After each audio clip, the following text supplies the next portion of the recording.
Dua kecelakaan kereta api di tempat berbeda, 4 orang dinyatakan tewas.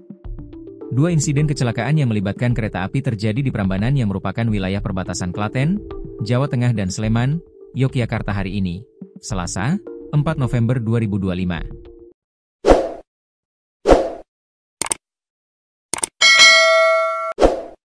Dua insiden ini sama-sama terjadi di antara stasiun Prambanan Maguwo. Stasiun Prambanan berlokasi di Prambanan, Klaten, Jateng. Sedangkan stasiun Maguwo terletak di Kabupaten Sleman, Yogyakarta. Pada kejadian pertama pukul 7.55 WIB, seorang perempuan tertemper KA-77 Lodaya. Sementara pada kejadian kedua pukul 10.35 WIB, KA-161 Bangunkarta bertemperan dengan sepeda motor dan mobil. Kejadian pertama.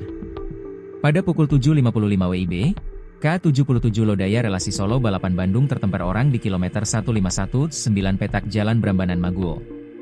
Insiden ini dikabarkan menewaskan As, 54, perempuan warga Kebondalem Kidul, Kecamatan Prambanan, Klaten, Jawa Tengah. Korban dievakuasi ke RS Bayangkara Kalasan dan kasus ini ditangani oleh Polsek Prambanan. Manajer Humas KAI Daop 6 Yogyakarta, Feni Novida Saragi mengatakan seluruh awak dan penumpang KA-77 Lodaya dalam kondisi selamat dan aman. KA Lodaya sempat berhenti untuk dilakukan pengecekan rangkaian dan melanjutkan perjalanan. KAI Daop 6 Yogyakarta sangat menyayangkan kejadian ini dan diharapkan tidak terjadi di kemudian hari.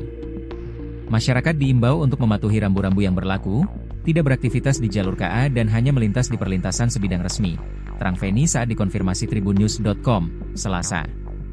Kejadian kedua. Kemudian pada pukul 10.35 WIB, terjadi temperan KA-161 Bangunkarta dengan sepeda motor dan mobil di perlintasan sebidang antara stasiun Prambanan Maguwo di wilayah Prambanan, Sleman, Yogyakarta. Pada video yang beredar dari rekaman amatir, tampak KA menemper mobil yang tetap melaju bersama kendaraan lainnya saat KA Bangunkarta sudah tampak mendekati perlintasan. Mobil yang tertemper kemudian terbalik. Untuk penyebab masih dalam pemeriksaan dan penyelidikan. Saat ini KAI Daop 6 berfokus pada penanganan korban dan pendampingan keluarga untuk seluruh proses yang dibutuhkan, ungkap Feni. KAI Daop 6 Yogyakarta memohon maaf dan berbelasungkawa atas kejadian ini. Kami sangat menyayangkan dan akan mendampingi dan mendukung setiap proses yang dibutuhkan, tambahnya. Sementara itu, seluruh awak dan penumpang KA-161 Bangunkarta dalam kondisi selamat dan aman. KA-161 Bangunkarta dapat melanjutkan perjalanan. KAI Daop 6 Yogyakarta sangat menyayangkan kejadian ini dan diharapkan tidak terjadi di kemudian hari. Kami akan mendampingi dan mendukung seluruh proses yang dibutuhkan. Masyarakat juga kami imbau untuk senantiasa berhati-hati dan waspada serta mematuhi rambu-rambu yang berlaku, ujar Feni.